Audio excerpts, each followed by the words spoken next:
तपाईहरु जहाँ कहीँबाट हामीसँग यो सेकाइमा जोडिनुहुन्छ या जोडिनुहुनेछ, तपाईहरु सबैलाई हामी प्रभु येशू मसीहको नाउँमा हार्दिक स्वागत गर्दछौँ। हामीलाई थाहा छ आज हामीले मत्तीको सुसमाचार 4 अध्यायबाट अध्ययन गर्न गइरहेका छौँ।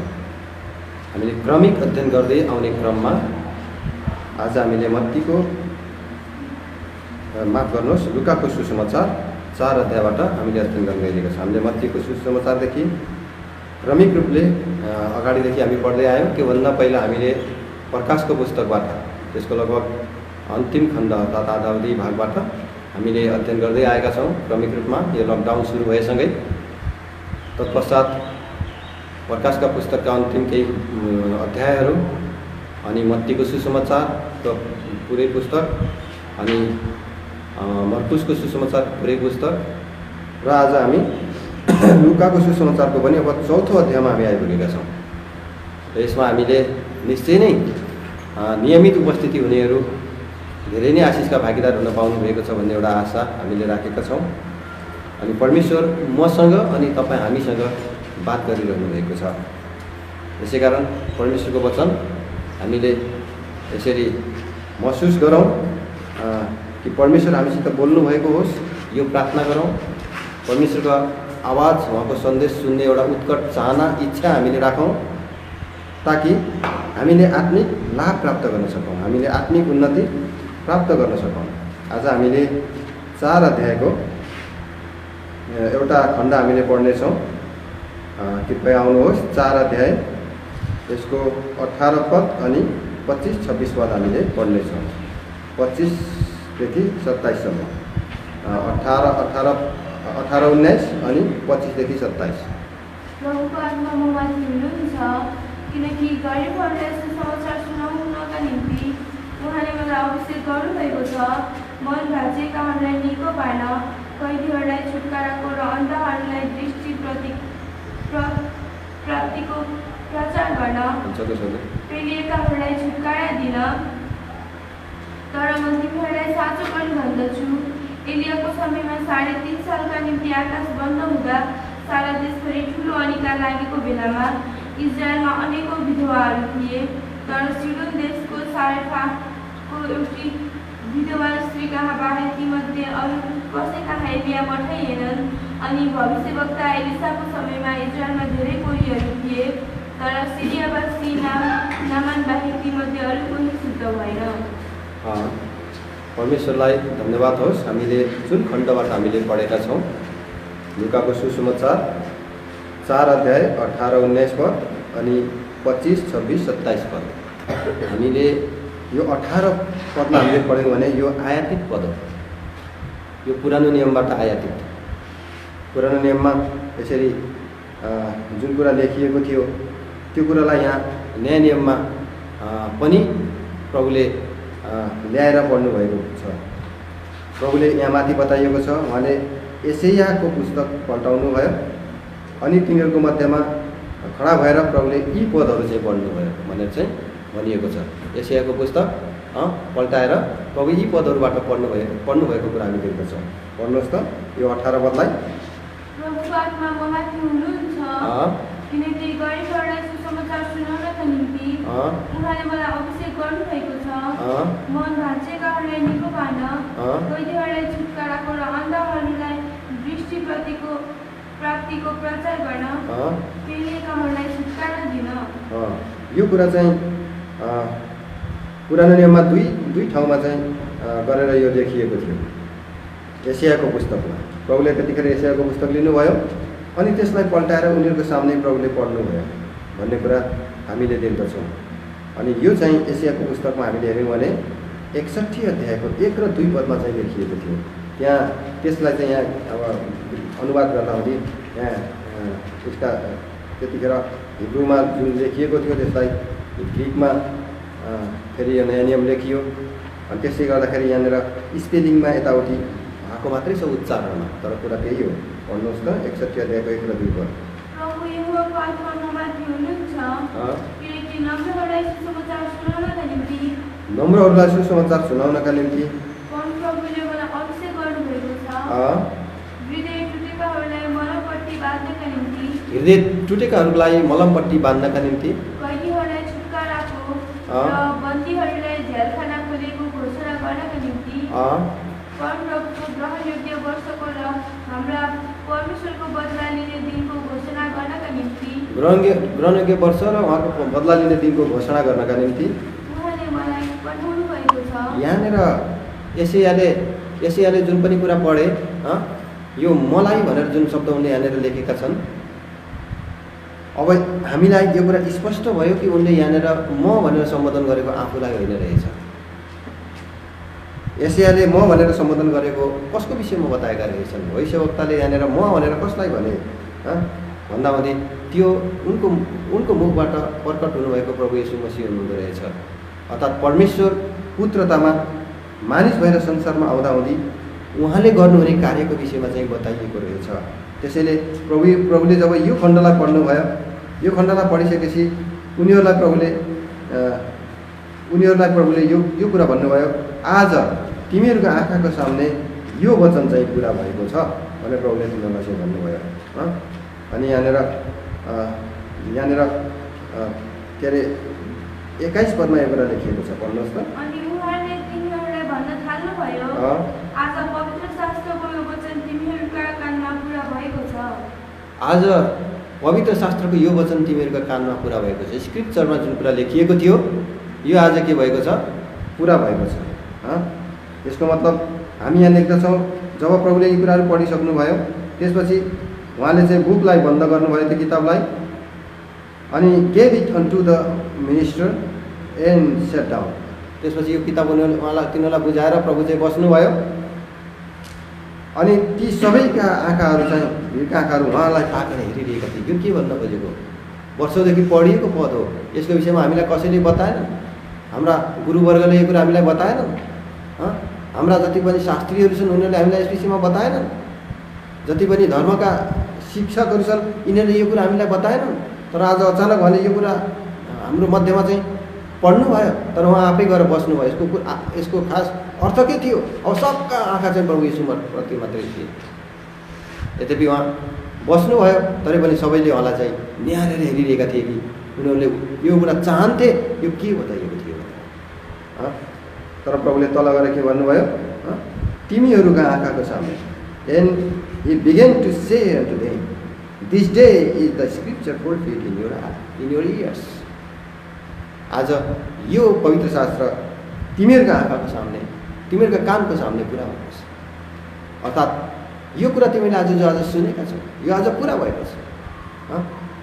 यशायाको समयमा त त्यो भविष्यवाणी थियो, उनको समयमा यो कुरा पुरा भएको थिएन। त्यहाँ म भनेर प्रस्तुत भइरहेको थियो कुनै पनि कुरा, जुन कुरा लेखिएको थियो। तर आज यहाँ तिमीहरूका आँखाको सामने, अर्थात् आज कानको सामने जो कुरा तिमीले आज सुन्यौ, कसबाट सुन्यौ? उहाँ आफै बोल्नुभयो। अब वास्तविक म त्यहाँनिर प्रकट भएको छ, जो चाहिँ म भनेर चाहिँ पुरानो नियममा भविष्यवाणीमा म भनेर इङ्गित भएको छ, त्यो वास्तविक म यहाँनिर प्रकट भएको छ। भजनकारले पनि जानेर यसरी भजनहरू लेखे। भविष्यवाणीका ती भजनहरू 22 अध्यायमा, भजन सङ्ग्रहको 22 अध्यायमा, 69 अध्यायमा, अनि यशायाले फेरि 53 अध्यायमा जानेर म भनेर धेरै कुराहरू सम्बोधन गरेको छ। अनि त्यहाँनिर ऊ भनेर सम्बोधन पनि गरेको छ कोही ठाउँमा। जसरी यशाया 53 अध्यायमा ऊ भनेर सम्बोधन गरिएको छ। त्यहाँ यशायाले कोही ठाउँमा ऊ भनेर लेखेको, कोही ठाउँमा म भनेर लेखेको, कोही ठाउँमा भजनकारले म भनेर लेखेको। त्यो व्यक्ति जो पर्दाभित्र हुनुहुन्थ्यो, हामीलाई यो कुरा थाहा छ कि यीशु मसीह 2000 वर्ष अगाडि प्रकट भएको ईश्वर होइन। उहाँ त अनन्तका परमेश्वर हुनुहुन्छ, जो 2000 लगभग वर्ष अगाडि मानिस भएर यो संसारमा आउनुभएको थियो। यो कुरासँग कहिल्यै पनि हामी अनभिज्ञ हुनुहुँदैन है। मानिसलाई छुटकारा दिनको लागि, अर्थात् त्यो ग्रहणयोग्य वर्षको प्रचार गर्नको लागि त्यो एउटा तोकिएको टाइम रहेछ परमेश्वर कहाँ। एकदम टाइम लम्बिँदै गएर गएको होइन रहेछ। यद्यपि बाइबलमा विभिन्न एङ्गलबाट त्यो लम्बिनेका कारणहरू परमेश्वरलाई पहिले नै थाहा थियो र कति लम्बिनेछ भन्ने कुरा परमेश्वरलाई पहिले नै थाहा थियो। त्यसै कारणले हामीले यो कुरा जान्दछौँ कि प्रभु यीशु मसीह संसारमा जन्म लिँदाखेरि उहाँले राइट टाइममा उहाँले चाहिँ जन्म लिनुभएको छ। हामीले पढेका थियौँ पहिलाको दिनहरूमा यो गलातीको पुस्तक 4 अध्यायको 4 पद। जब समय पुरा भयो तब स्त्रीबाट बनिएको भएर उहाँ चाहिँ संसारमा आउनुभयो। Fulfilling in the fulfilling of time, त्यो समयको पूर्णतामा भन्ने शब्द प्रयोग गरिएको छ। यो गम्भीर कुरा हो। भन्नुहोस् त कृपया। जब समय पुरा भयो तब परमेश्वरले आफ्ना पुत्रलाई पठाउनु भयो, परमेश्वरले आफ्ना पुत्रलाई पठाउनु भयो, जो स्त्रीद्वारा जन्मिनु भयो, व्यवस्थाको अधीनतामा जन्मिनु भयो। जब समय पुरा भयो, प्रभु येशू मसीह यो संसारमा चाहिँ एउटा राइट टाइममा चाहिँ आउनु भएको थियो। यदि पहिलोचोटि प्रभु येशू मसीह संसारमा राइट टाइममा आउनुभयो भने अब दोस्रोचोटि प्रभु येशू मसीह के समय क्रस गरेर आउनुहुनेछ? उहाँ दोस्रो पटक पनि राइट टाइममा नै आउनुहुनेछ। र पनि उहाँले आफ्नो आगमनको विषयमा ढिलो गर्नुहुने छैन। कसैले सोचे चाहिँ उहाँले आफ्नो आगमनको विषयमा ढिलो गर्नुहुने छैन भनेर बताइएको छ। तरै पनि यहाँनिर केही ढिलो, कतिचोटि हामी यो कुरा भन्छौँ, यो कुरा हो पनि कि हाम्रै कारणले गर्दा ढिलो भइरहेको छ भनेर भन्छौँ। त्यसो प्रभुले गर्दा म त छिटो आउन चाहेको थिएँ, तिम्रो कारणले ढिलो भयो भन्ने कुरा प्रभुलाई यहाँनिर अहिले पछाडि आएर परेको सङ्कट हो?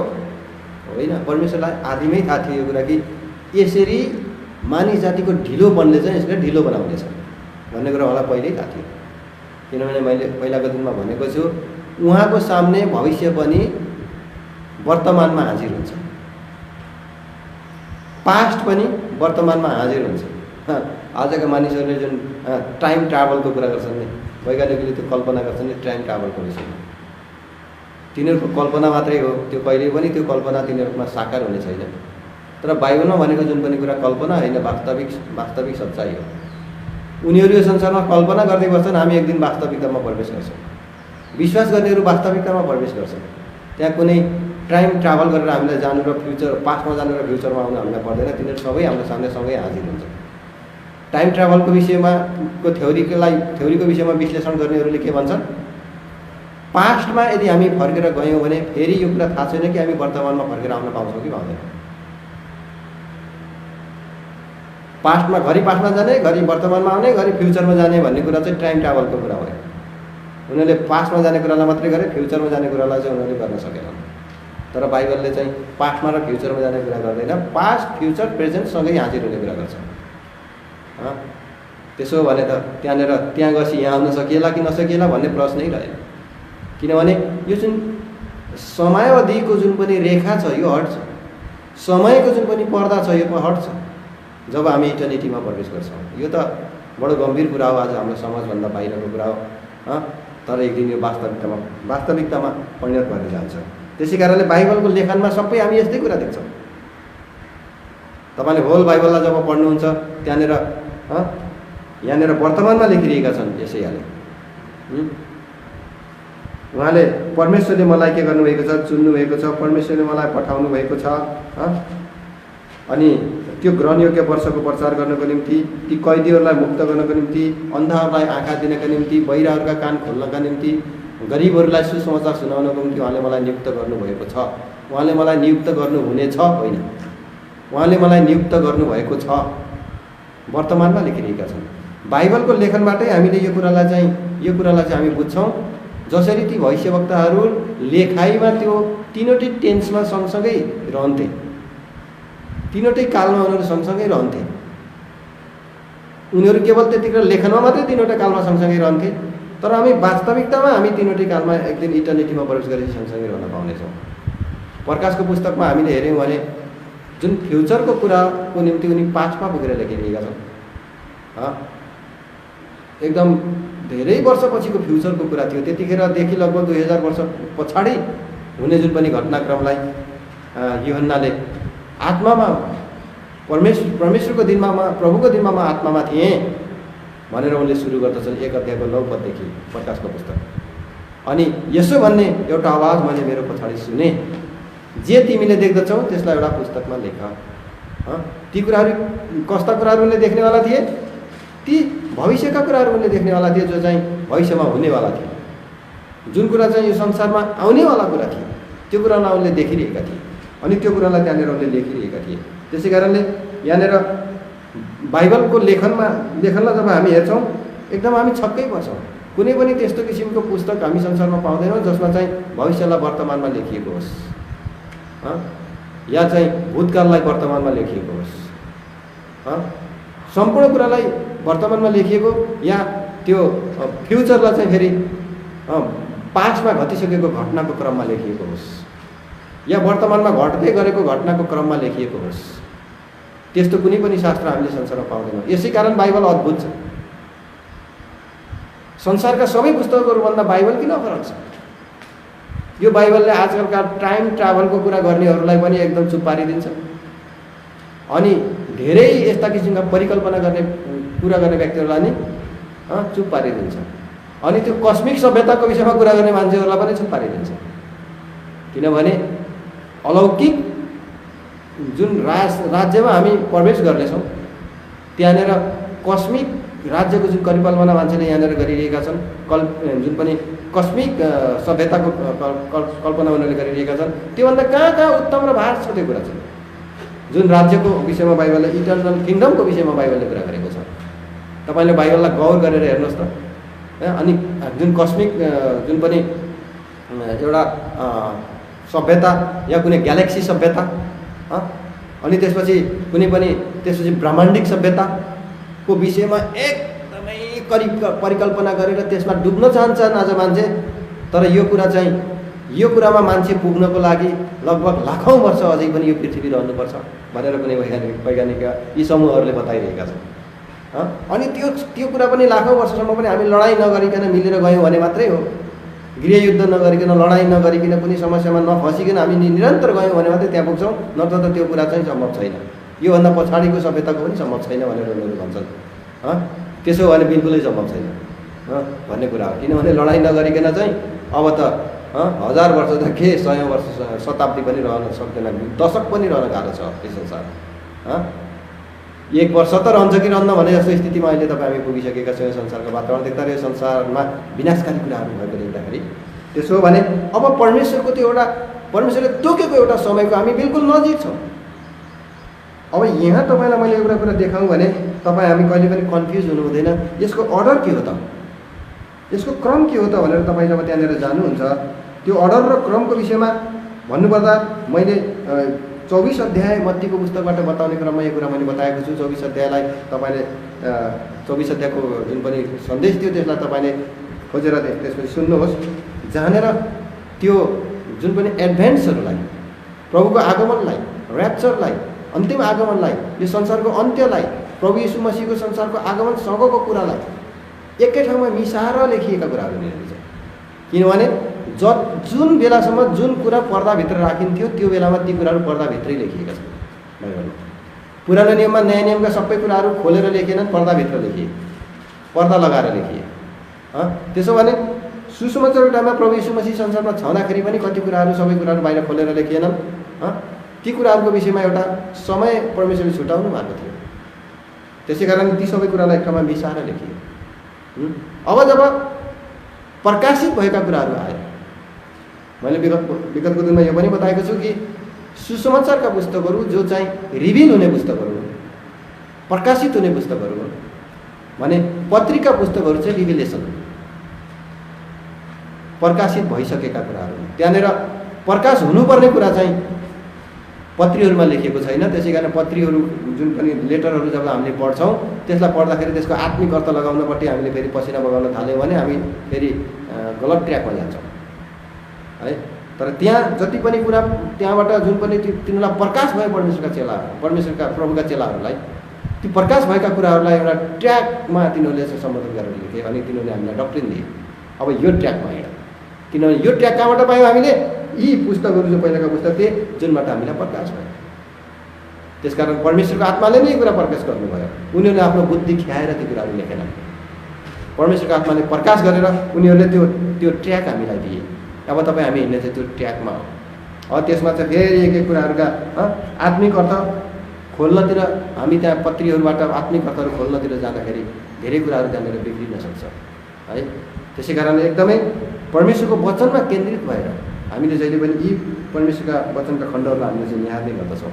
र बाइबल पढ्दाखेरि बाइबललाई कसरी अर्थ आउने त, बाइबलको अर्थ कसरी बुझ्ने त, अनि बाइबलमा भएका गहिरा कुराहरू कसरी जान्ने त भन्नको निम्ति हामीलाई राखेका यी 7 सिमानाहरू। जब यी 7 सिमानालाई जान्दछौँ हामीले धेरै कुराहरू बुझ्दछौँ। अब त्यो एउटा राइट टाइम आएको थियो। कुन चाहिँ राइट टाइम? अन्त्यको समयको राइट टाइम। ग्रहणयोग्य वर्षको घोषणा मात्रै नभएर त्यहाँनिर अरू धेरै कुराहरू त्यसमा मिक्स भएका थिए। के मिक्स भएका थिए? दानियलको पुस्तकमा हामीले हेऱ्यौँ भने त्यहाँनिर यो कुरा पनि मिक्स भएको थियो। आउनुहोस् त, दानियलको पुस्तक त्यहाँनिर हामीले सबै खण्ड पढ्दैनौँ, त्यहाँनिर अलिकति मात्रै पढ्छौँ केवल यस विषयलाई बुझ्नको लागि। त्यसको पुरा वर्णन गर्न त मैले अरू खण्डमा पहिला वर्णन गरेको छु, यसमा चाहिँ म अहिले वर्णन गर्न त्यो जाँदिनँ। त्यहाँनिर आउनुहोस् कृपया 9 अध्यायमा त्यहाँनिर भनेको एउटा पदलाई हामी पढ्छौँ। त्यो जुन 70 सप्ताहको विषयमा कुरा गर्छ, त्यो 70 सप्ताहको विषयमा मैले बताउन गइरहेको होइन, तर त्यहाँ तल भनेका कुराहरू बताउन गइरहेको छु। तर हामीले 24 पद पुरै पढौँ। 9 अध्याय 24 पद दानियलको पुस्तक।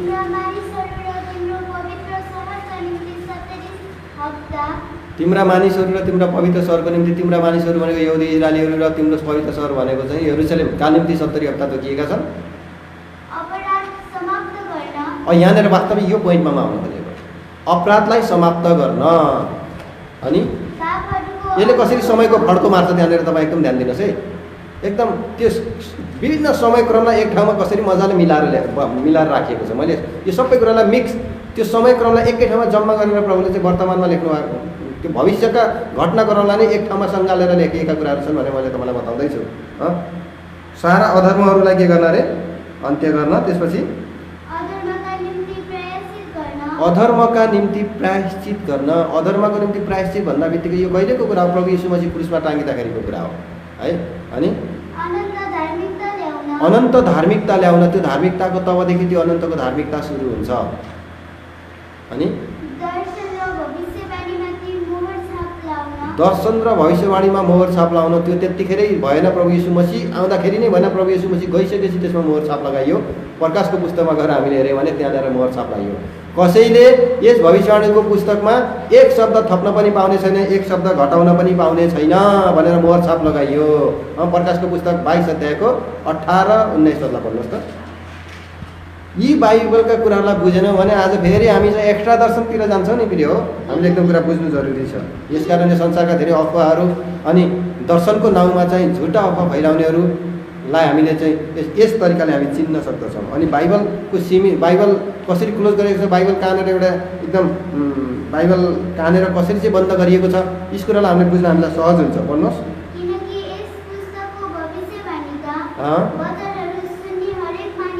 हजुर,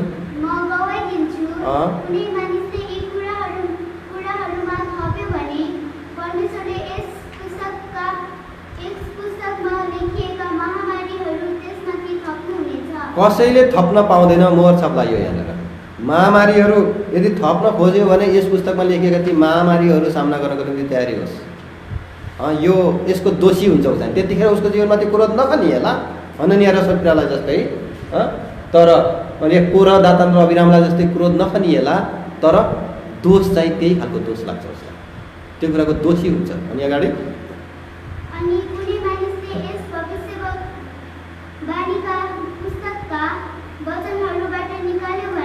घटाउन नपाउने कुरा। यो बाइबलमा जे पनि लेखियो, प्रकाशको पुस्तक अन्तिमको पुस्तक हो, 95 इस्वीतिर यो लेखियो लगभग।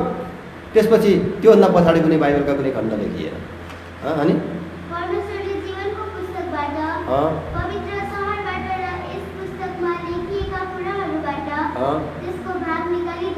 त्यसको भाग निकालिदिनु रहेछ। यसको मतलब अब उसले यदि यस्तो खालको यस्तो किसिमको गैर जिम्मेवारीको काम उसले यदि कसैले गर्दछ भने ऊ त्यो कुराको दोषलाई बेहोर्नको निम्ति तयारी होस्।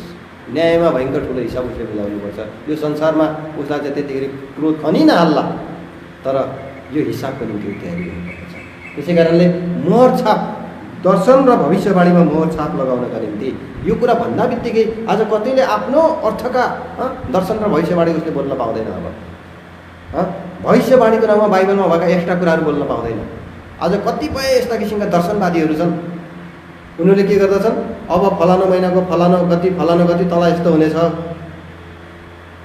या तँलाई चाहिँ तिमीमाथि चाहिँ यो कुरा आइपर्ने छ, या तिमीलाई ठुलो सङ्कट आइपर्ने खतरा छ, या अरू तिम्रा अब त्यसैमाथि के थप्छन्? माथि आकाशको ग्रह थप्छन्। तिम्रा गर्भदशा बिग्रिएका छन्, तिमीलाई यति दशा लागेका छन्, 7.5 का दशा लागेका छन्, या तिमीले ग्रह शान्ति तिमीले गर्नुपर्ने हुन्छ, या तिमीलाई निम्ति अब यस्तो यस्तो कुराहरू तिम्रो बाटोमा अगाडि हुनेवाला छन्, अब तिमीलाई यस्तो यस्तो हुनेवाला छ, यो भइपरि आउने छ, यसरी शैतानले तिमीलाई यसरी बाटोमा समस्या पार्नेवाला छ। यावत कुराहरू यसरी चर्चमा आजकल भविष्यवाणी गर्नेहरूको भिड लाग्छ कतिपय चर्चहरूमा। के त्यो कुरालाई राइट भनेर हामीले समर्थन गरिदिउँ? यस भनेर समर्थन गरिदिउँ? किन? दोष बेहोर्नु मन छ र हामीलाई? छैन। प्रभु यीशु मसीह संसारमा दर्शन र भविष्यवाणीमा चाहिँ मोहर छाप लाउनको निम्ति आउनुहुनेछ भन्ने विषयमा दानिएलले त्यतिखेर लेखेका छन्। दानिएलले त दर्शन र भविष्यवाणी गर्दैछन्, तर त्यो समय आउनेछ यी सबै कुरालाई क्लोज गरिनेछ, त्यस किसिमका भविष्यवाणीहरूलाई क्लोज गरिनेछ। यो अचेलामा अनुमति छैन, जे लेखियो बाइबलमा बस, त्यसभन्दा बाहिरका कुरा बोल्ने कसैलाई पनि अनुमति छैन। त्यो बाहिरका फेरि मैले छुट्टै बाइबलमा भएकोभन्दा छुट्टै किसिमको मैले दर्शन देखेँ भनेर दर्शनका कुराहरू गर्नु कसैलाई पनि के छैन, अनुमति छैन। अनि अगाडि बढ। परम पवित्रलाई अभिषेक गर्नका निम्ति उहाँ चाहिँ आउनुहुनेछ। तबसम्म त तल गएर हामीले हेऱ्यौँ भने त्यो मिक्स गरेर लेखिएको छ। 25 पदलाई हामीले पढ्यौँ भने त्यसको कति पदलाई हामीले पढ्छौँ भन्दाखेरि त्यहाँनिर यी सबै कुराहरूको जब त्यहाँनिर अन्त्य गरिन्छ, यो अध्यायमा ती सबै कुराहरूलाई के गरेर लेखिएको छ, मिक्स गरेर लेखिएको छ। जो चाहिँ प्रभु यीशु मसीहमा चाहिँ कुराहरू के हुन्थ्यो, के हुनेवाला थियो, पुरा हुनेवाला थियो। तल गएर हामीले हेऱ्यौँ भने यो 33 पदसम्म 34 पदसम्म सबै हामी नपढौँ, यो यसको विषयमा यहाँनिर सबै कुराहरू यसरी बताइएको छ। ती सबै समयलाई त्यहाँनिर मिक्स गरेर प्रभुले चाहिँ बताउनु भएको छ। त्यहाँ एकैचोटि महासङ्घर्ष कालको कुराहरू लेखेको छ। अब ऱ्याप्चर चाहिँ त्यो बिचमै अलमल भइहाल्यो त्यहाँनिर। यस कुरालाई पछाडि आएर पत्रीमा आएर छुट्याइयो। यो समय क्रमको विषयमा के थियो त, यो कस्तो थियो, यो के हुनेवाला थियो, कहिले कहिले के कुराहरू हुनेवाला थियो, त्यसको अर्डर सबै कुरा नगरेर एक ठाउँमा त्यसको खास एम र उद्देश्यलाई एक ठाउँमा मिस गरेर लेखियो। अनि त्यही कुराको विषयमा उनीहरू कन्फ्युज थिए, कहिले कसरी हुनेवाला कुरा हुन् कि एकैचोटि हुनेवाला कुराहरू हुन्।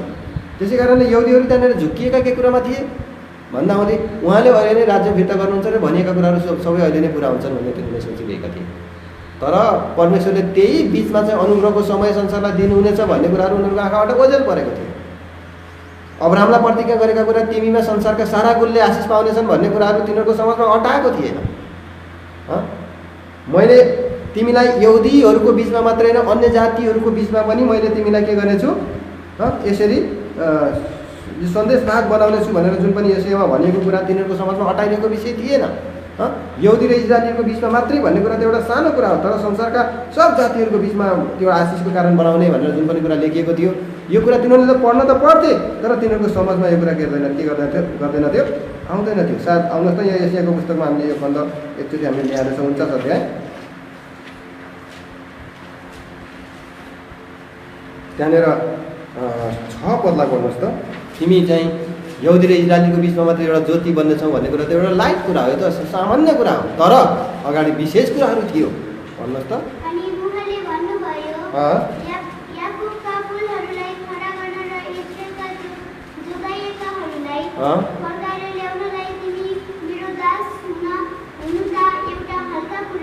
यहाँनिर इजरायलका कुललाई यहाँनिर भन्छ and he said it is light thing that thou shouldst be my servant to raise of the tribes of Jacob and to restore the preserve of Israel. इजरायलका अर्थात् याकुबका ती जति पनि तिनीहरूलाई फर्काएर लिएर आउने, तिनलाई उठाउने भन्ने कुरा त एउटा सामान्य कुरा मात्रै हो। यो त हुन्छ, यो गर्छौ तिमीले, यो त एउटा सामान्य कुरा हो, तर त्योभन्दा एकदम ठुलो कुरा छ तिम्रो निम्ति राखिएको त्यो कुरा के छ अगाडि। अन्य जातिहरूको ज्योति हुनको निम्ति, अन्य जाति भनेका गैर यहुदी गैर इजरायलीहरूको विषयमा कुरा गरिएको हो, अर्थात् यहुदी र इजरायलीभन्दा बाहिरका जातिहरूको विषयमा कुरा गरेको, जुन जातिबाट आज तपाईँ हामी पनि हौँ होइन र, तपाईँ हामी पनि त्यो जातिबाट हौँ। यदि यो कुरा परमेश्वरले यसरी परमेश्वरको वचनमा पहिलेदेखि नराखिदिएको भए तपाईँ हाम्रो भविष्य कहाँ थियो, तपाईँ हाम्रो आशा कहाँ थियो, तपाईँ हाम्रो खुसी कहाँ थियो, तपाईँ हाम्रो रमाहट कहाँ थियो, तपाईँ हाम्रो आज हामीले पाएको खुसी र शान्ति आनन्द कहाँ थियो। आज हामी यसरी बसेर सङ्गतिमा बसिरहेका छौँ, परमेश्वरको वचन सुनिरहेका थियौँ। यो सबै कुराको सम्भावना कहाँ लुकेको थियो? त्यहाँ कुनै पनि सम्भावना थिएन, कुनै पनि त्यहाँनिर प्रबन्ध थिएन, त्यहाँनिर कुनै पनि उपाय थिएन, त्यहाँनिर देयर वाज नो अप्सन, त्यहाँ कुनै पनि विकल्प थिएन। तपाईँ हामी स्वीकारी हुनको निम्ति तपाईँ हामी यसरी यो सौभाग्यमा प्रवेश गर्नको निम्ति। तर हेर्नुहोस्, परमेश्वरले तपाईँ हाम्रो खुसी त्यतिखेर ती इतिहासका पानामा भविष्यवाणीमा कसरी छिपाएर राखिदिनु भएको थियो। तिनीहरूको समाजमा झट्टै यो कुराहरू आउन कति गाह्रो थियो। पढ्दा अगाडि छ अरे,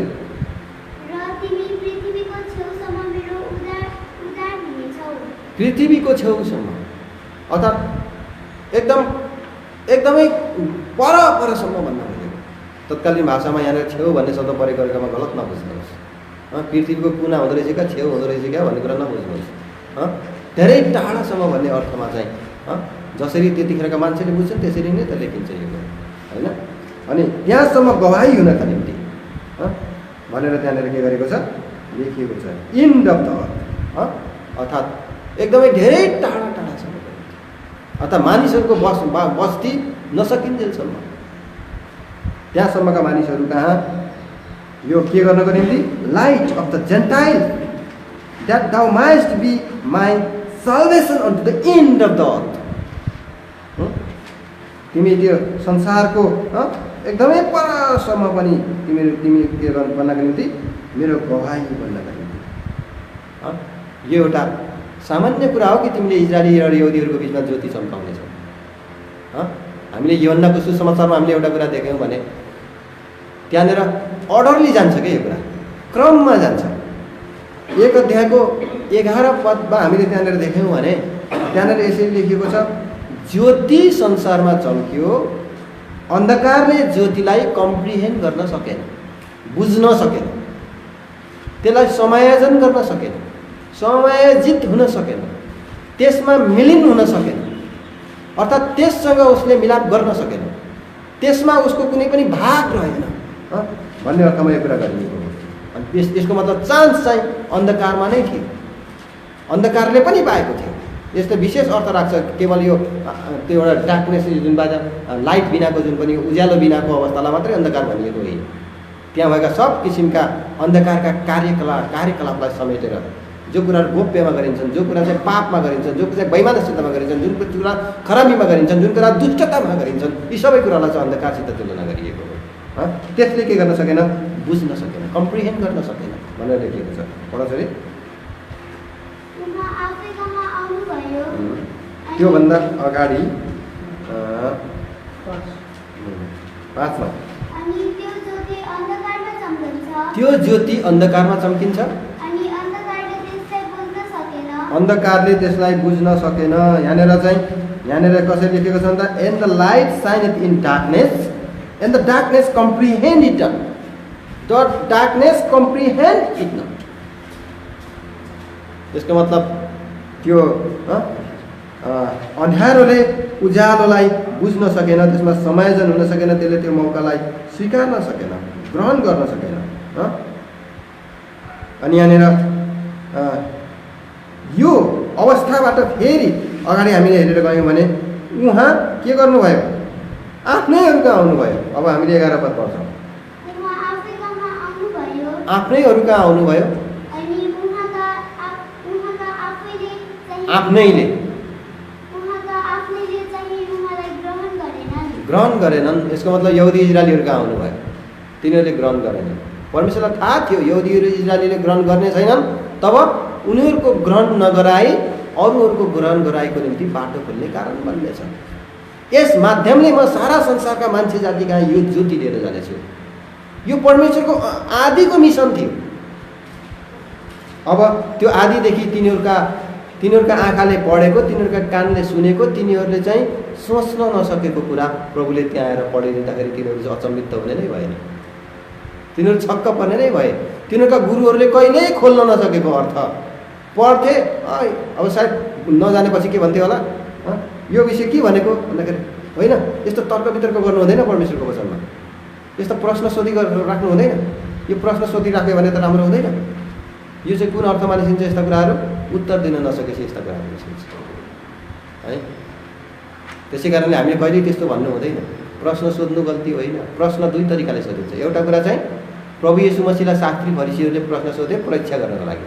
परीक्षा गर्नको निम्ति प्रश्न सोध्नु बेकार छ, गलत छ। तर जान्नको निम्ति जिज्ञासु भएर प्रश्न चाहिँ चेलाहरूले पनि त प्रभुसित सोधे। दानिएलले प्रभुसित सोधे, अब्राहमले प्रभुसित सोधे कि त्यहाँनिर यी सबै कुराहरूको अन्त्य के हुनेछ, यस कुरालाई हामीले कसरी जान्नु? दानिएललाई चाहिँ परमेश्वरले त्यतिखेर त्यो समय आएको थिएन, त्यसकारण चुप लाग्न भन्नुभयो। तँले प्रश्न सोधेर गल्ती गरिस् भन्नुभएको छैन। भविष्यवक्ताहरूले प्रभुसित सोधेका छन् यसको अर्थ के हो भनेर। चेलाहरूले प्रभुलाई भने प्रभु अन्त्यको दिनमा के हुनेछ, यस कुरालाई हामीलाई बताइदिनुहोस्। तपाईँले जुन पनि दृष्टान्त भन्नुभयो त्यसको विषयमा हामीलाई बुझाइदिनुहोस्। एकान्तमा प्रभुसित यिनीहरूले सोधे, है तिमीलाई प्रश्न सोध्न कसले भन्यो भनेर प्रभुले भन्नु भएन? भन्नु भएन। आजकल तपाईँ हामीले बाइबललाई गलत व्याख्यान गर्छौँ अनि प्रश्न सोध्नु नै गलत। परीक्षाको तरिकाले प्रश्न सोध्नु गलत हो। तरै पनि बाइबलै नबुझेका, बाइबललाई नै विश्वास नगर्ने, प्रभु येशू मसीहलाई नै विश्वास नगर्नेले परीक्षै गरेर सोधिहाल्यो भने पनि के परीक्षा गरेर सोधेका कुराको उत्तर प्रभुले दिनु भएन? हामीले सिजनलाई कर्तैन उचित छ कि छैन भने तिमीले प्रश्न सोधे, कन्स्पायरेसी गर्दै सोधे तिनीहरू। तर प्रभुले के भन्नुभयो? किन तिमीले मलाई परीक्षा गर्छौ, तिमीलाई म उत्तर दिन्न भन्नुभयो। त्यो सिक्का ल्याऊ, त्यसमा कसको मूर्ति र छाप छ, उत्तर दिनु भएन? सिजरको, त्यस कारण जे कुरा सिजरको त्यो सिजरलाई दिएको, जे कुरा परमेश्वरको त्यो परमेश्वरलाई दिएको, उत्तर दिनु भएन? तिनीहरूको मुखमा बुझ लगाइदिनु भएन त? प्रश्नको ठाउँमा प्रति प्रश्न पनि प्रभुले गर्नुभएको छ। परीक्षा गर्नेहरूलाई बाइबलको कुराहरूलाई चाहिँ गलत छन् भनेर चाहिँ जसले तर्क वितर्क गर्छन् उनीहरूको हामी चुप लागेर बस्नुपर्छ भन्ने कुराहरू मात्रै होइन। दुईवटा कुरा बाइबलमा लेखेको छ। मूर्खलाई त्यसको मूर्खता अनुसारको उत्तर नदे, नत्रता त्यहाँनिर त्यसले चाहिँ के गर्छ? निन्दा गर्छ। त्यहाँनिर मूर्खता ठहरिन्छ, आफू पनि मूर्ख ठहरिन्छ त्यहाँनिर। हो, त्यसकारण हामी मूर्खलाई मूर्खता अनुसारको उत्तर दिनु हुँदैन भनेर यसलाई मात्रै पक्रिनुहुन्छ। त्यसको तल्लो पदमा पढ्नुहोस् न, फेरि 26 अध्यायको, के अरे हितो प्रदेशको 26 अध्यायमा तल्लो पदमा पढ्नुहोस् न। 4को कुरा मैले गरेँ, अब 5मा के लेखेको छ? मूर्खलाई त्यसको मूर्खता अनुसारको जवाब दे, नत्र त त्यसले आफूलाई बुद्धिमान ठान्दैछ। त्यो पनि त लेखेको छ। यो दुईजनालाई मिसाएर हामीले कुरा गर्नु परेन? तल्लो र माथिल्लो भन्दा दुईटै कुरा लेखेको छ। अब त्यस कारण कहाँनिर उत्तर दिने कहाँनिर नदिने भन्ने कुरा छानबिन गर्नुपर्ने रहेछ होइन? त्यो व्यक्तिसँग म पनि एकदम मूर्ख ठहरिनेवाला छु। यो मूर्खसित मिसिएँ भन्ने कुरा छ भने त्यतिखेर तर्किनु। यो व्यक्तिले हाम्रो प्रश्नको उत्तरै दिन सकेन, उनीहरू आफू वास्तवमा बेठिक रहेछन् भनेर तिनीहरूले बुझ्ने स्थिति छ भने त्यसखेर तिनको मुकाबिला गर्नु, तिनलाई चाहिँ तिनको के गरिदिनु, त्यतिखेर तिनलाई चाहिँ जवाब दिनु। त्यसै कारणले यहाँनिर प्रभुले जुन पनि कुरा गर्नुभएको थियो, तिनीहरूको आँखाका सामने जुन पनि कुरा थिए, अब तिनीहरूको कुरा राइट टाइम आइरहेको थियो। यो कुरा के हो एकदम ताकेर हेरिरहेका थिए। शास्त्री फरिसीले यसै भनेर तर्किने प्रयास गर्दथे। यसको विषयमा धेरै कुरा प्रश्न सोधिन्थ्यो उनीहरूलाई, यी प्रश्नको उत्तर यिनीहरूलाई दिँदैनथे।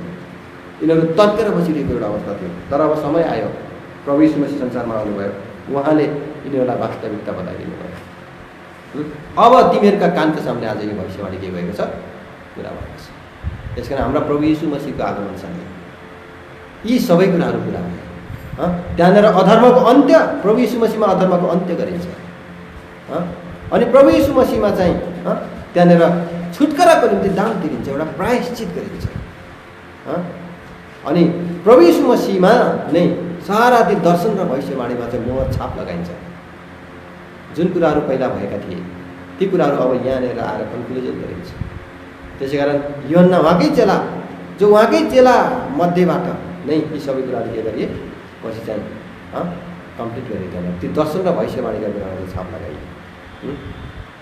यसै कारण अब हामीले यहाँनिर देख्दछौँ कि परमेश्वरको जुन पनि एउटा खाँटी वचन जो हाम्रो सामने आएको छ। अब यहाँनिर हामीले केही कुरा त्यो खण्डको अर्थतिरमा केही कुरा हामी मनन गरौँ। अब म लामो सायद जानको निम्ति मलाई समयले दिँदैन। अब यहाँनिर केही कुराहरू हामी त्यहाँनिर हेर्दछौँ। त्यो केही पोइन्टलाई हामी त्यसमा के लाउँछौँ? The spirit of the lord is upon me, प्रभुको आत्मा म माथि छ। त्यो कुरा पहिल्यैदेखि भनेको थियो। यो कुरा चाहिँ ती भविष्यवाणी गर्ने ती प्रभुका दासहरूको विषयमा यो म भनिएको थिएन, यो प्रभु येशू मसीहको विषयमा बताइएको थियो। Because he had anointed me to preach the gospel to the poor. उहाँले मलाई गरिबहरूलाई सुसमाचार सुनाउनको निम्ति के गर्नुभएको छ? अभिषेक गर्नुभएको छ।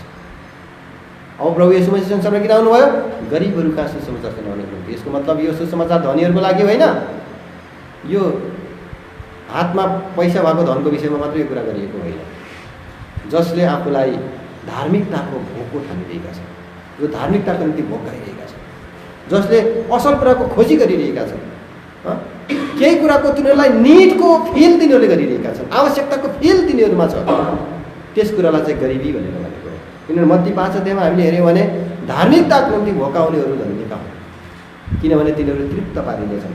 यो कुराको धार्मिकताको भोग यदि तिनीहरूमा थियो भने तिनीहरूका लागि प्रभु येशू मसीह संसारमा आउनु भएको हो भन्ने कुरालाई हामी इस्टमा देख्दछौँ। 5 अध्यायमा हामीले हेऱ्यौँ भने तिनीहरू धन्यका हुन् जो के गर्छन् अरे? धार्मिकताको निम्ति के गर्छन्? भोकाउँछन्। 6 पदमा भनेको छ, blessed are they which do hunger and thirst for after righteousness for they shall be filled. 6 पद, धार्मिकताका निम्ति भोकाउने र तिर्खाउनेहरू धन्य हुन्।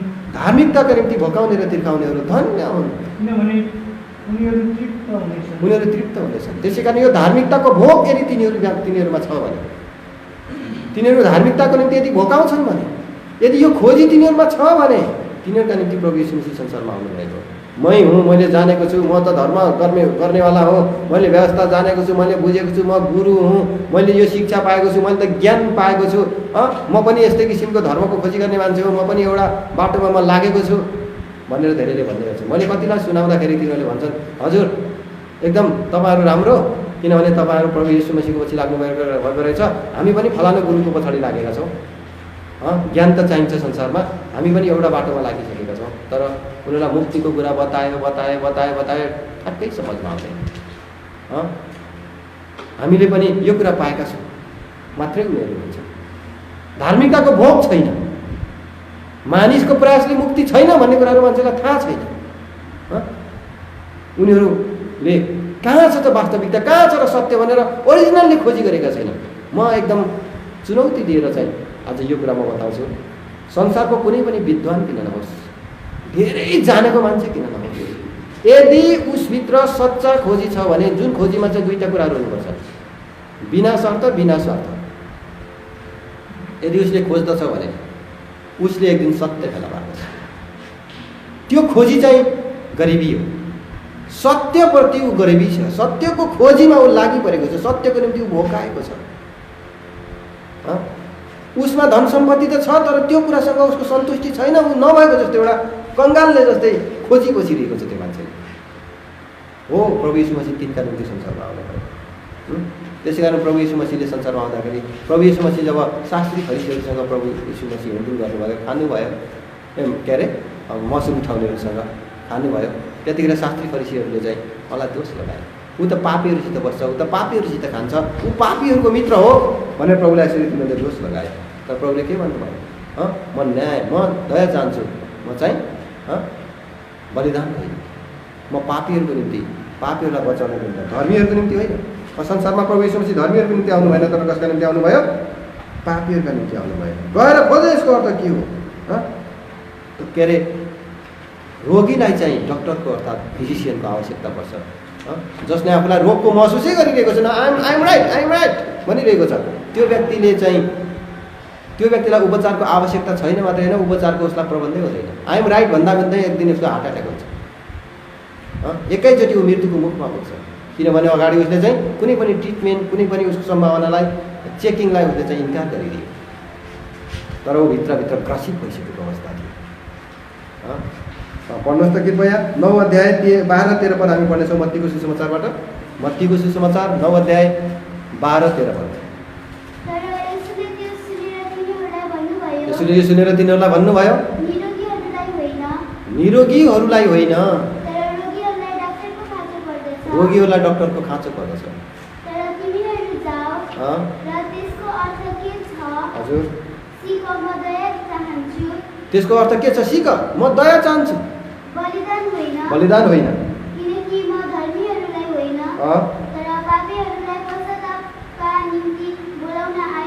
म पापीहरूलाई पश्चातापका निम्ति बोलाउन आएको हुँ। धर्मीहरूलाई होइन, तर पापीहरूलाई पश्चातापका निम्ति बोलाउन आएको हुँ। प्रभु येशू मसीह संसारमा किन आउनुभयो? पापीहरूलाई छुटकारा दिनको निम्ति आउनुभयो। पापीहरूलाई पश्चातापको निम्ति मुक्त गर्नको निम्ति यो संसारमा आउनुभयो भन्ने कुरा हामीले परमेश्वरको वचनमा लेखेका छौँ। हामी यसरी हामी स्पष्ट देख्दछौँ। त्यसो भने यहाँनिर हामीले देख्दछौँ जसले म रोगी हुँ भन्ने कुरालाई स्वीकार्छ, जसले ममा भुल छन् भन्ने कुरालाई स्वीकार्छ, जसले ममा गल्ती छन् भन्ने कुरालाई स्वीकार्छ, जसले यो कुराको आशा राखेको रहेछ, जसले यो कुरा बुझ्नको निम्ति एउटा चाहना राख्छ, त्यही व्यक्तिको निम्ति यो प्रबन्ध संसारमा आएको हो। यदि ती गुरुवर्गले पनि आफ्नो त्यो गरिबीलाई यदि जान्दछन् भने, ती धर्म कर्मको पछाडि लागेर चाहिँ एकदमै अल्मलिएकाहरूले पनि आफ्नो प्राप्त नगरेको त्यो हालतलाई र प्राप्त गर्ने आशामा मात्रै पसिना बगाइरहेको त्यो अवस्थामा अल्झिन छोडेर प्राप्त गर्नुपर्ने जुन आवश्यकतालाई महसुस गर्दै यदि यदि खोजी गर्दछन् भने तिनीहरूको लागि यसो मसीह संसारमा आउनुभएको, तिनीहरूलाई छुटकारा दिनको निम्ति उहाँ संसारमा आउनुभएको। त्यसै कारणले गरिबहरूलाई सुसमाचार सुनाउनु। त्यसो भने यो सुसमाचारको भागीदार त्यो मान्छे भन्दो रहेछ जसले आफ्नो गरिबीलाई देख्दछ, धनी भएर पनि आफ्नो गरिब हालतलाई देख्दछ। त्यसकारण यहाँ प्रकाशको पुस्तकमा एउटा मण्डलीलाई त्यस अर्थमा पनि लेखिएको छ, तिमीहरू धनी छौ तर यो कुराहरू तिमीहरू जान्दैनौ कि तिमीहरू कङ्गाल छौ, तिमीहरू दरिद्र छौ भन्ने कुरा। धनी त छौ तर वास्तवमा तिनीहरू के थिए? कङ्गाल थिए, तिनीहरू दरिद्र थिए भन्ने कुरालाई तिनीहरू के गरेका थिएन, देखेका थिएनन्। एक एक पोइन्टको मलाई वर्णन गर्न त टाइम धेरै लाग्छ, थोरै कुरा म एक दुईवटा पोइन्टको मात्रै म वर्णन गर्छु र अरू कुराहरू म अहिले गर्न जान्न, किनभने यी सबै कुराहरूको पछाडि चाहिँ रहस्य थियो भन्ने कुरा तपाईँ हाम्रो बुझाइमा आओस् भन्नको निम्ति 3 अध्यायमा त्यहाँनिर चाहिँ बताइएको छ। यो चाहिँ लाउडेसियामा भएका लाउडेसियनहरूलाई चाहिँ कुरा बताइएको थियो। 17 पद, तिमी भन्छौ म धनी छु, धनवान भएको छु, यो कुरा छैन भन्छौ, त्यस कारण तिमीले खोजी गर्दैनौ। अनि